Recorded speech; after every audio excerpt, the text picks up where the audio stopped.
Hello, buddy. Welcome back to the Star Wars Expanded Universe. Now redubbed by Disney, or current Lucasfilm, Legends. I don't know. My phone says I only have 10 minutes to record. I'll have to try to fix that later. But it shouldn't take that long anyway.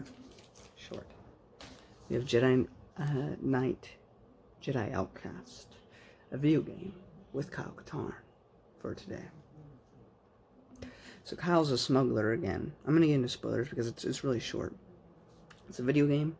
It's really good. Kyle goes on another adventure. If you like Kyle Katarn, if you like the Jedi Knight video games, you're going to enjoy this one. So, and if you don't care and you don't want spoilers, go watch a Let's Play on YouTube if you're not a gamer. Or read the book adaptation if there was one, I don't know. And then, yeah, just bye-bye.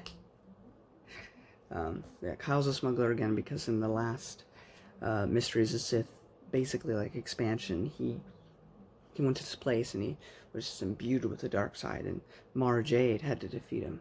So now he's just been like, yeah, I'm kind of done. I'm just going to go back to being a smuggler.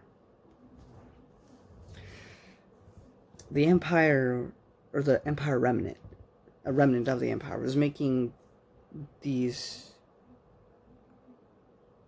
or were mining these kyber crystals for dark Jedi that we'll get to in a bit.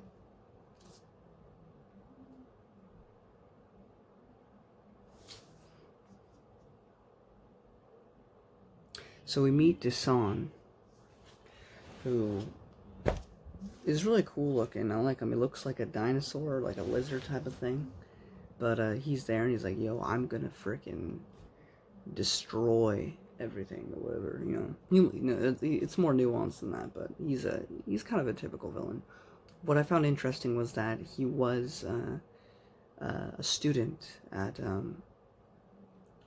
Luke's Academy and he went bad. So as far as we know, for taking this to take place after Jedi Academy, then we had Kit Durn, who turned good again in the end. But now we have this guy. This guy wasn't possessed by an ancient Sith Lord. He just turned bad.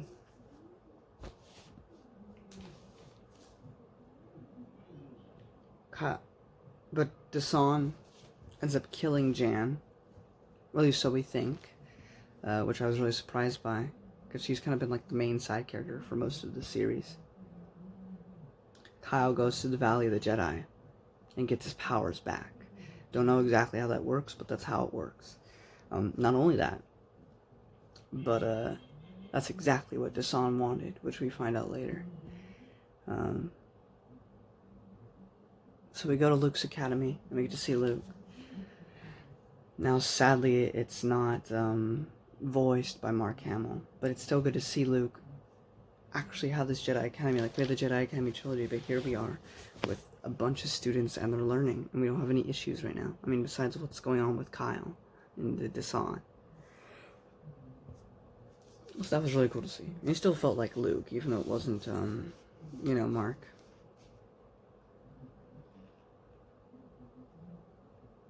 So Kyle ends up having to go to Nar Shaddaa to go meet this Rodian to talk to him.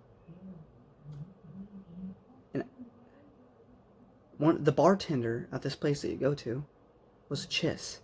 If you don't know what a Chiss is, that's Thrawn's race. That's his alien species, not race.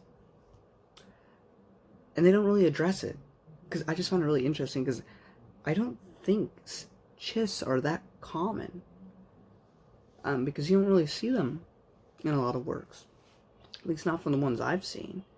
So, because the only Chiss I've seen is Thrawn, as of right now. I know there's some in the prequel era, because they already knew about Heir to the Empire, but it's just really interesting. Like, it's just a Chiss. He's not smart like Thrawn or anything. No one else is like Thrawn. Thrawn is unique. But he's just being a bartender. A traitor who sold us out and we had to fight, but still. It was just interesting. As soon as I saw him, I was like, what? So we meet up with Lando, which, by the way, this was actually voiced by Billy D. Williams, the guy who actually plays Lando in the movie. So it was really cool to hear him. But he helps us, get out of Nar Shaddaa. And you kill a bunch of Dark Jedi on the way because Dasan has corrupted a bunch of these Jedi and have turned them to the dark side. So, but they're not Sith, they're just Dark Jedi.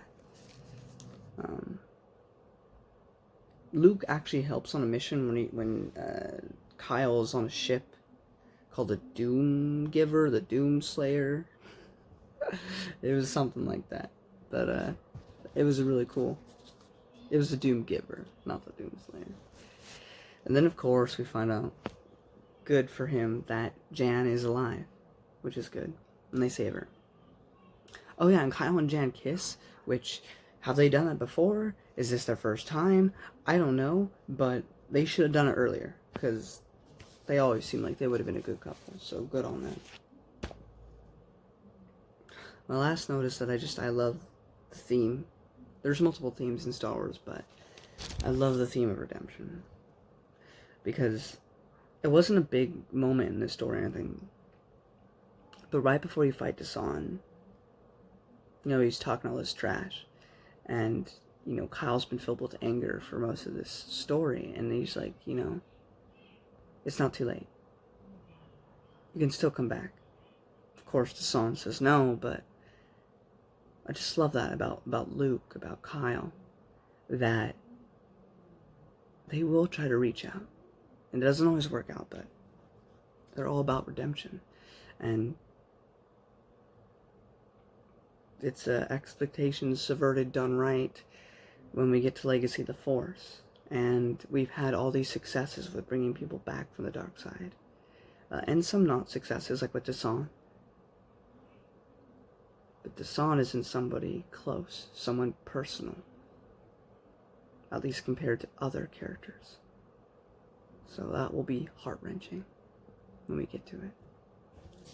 But yeah, so they succeed, the New Republic comes to help out, and now it's time for Kyle to take a break. Before he decides to join the Academy again.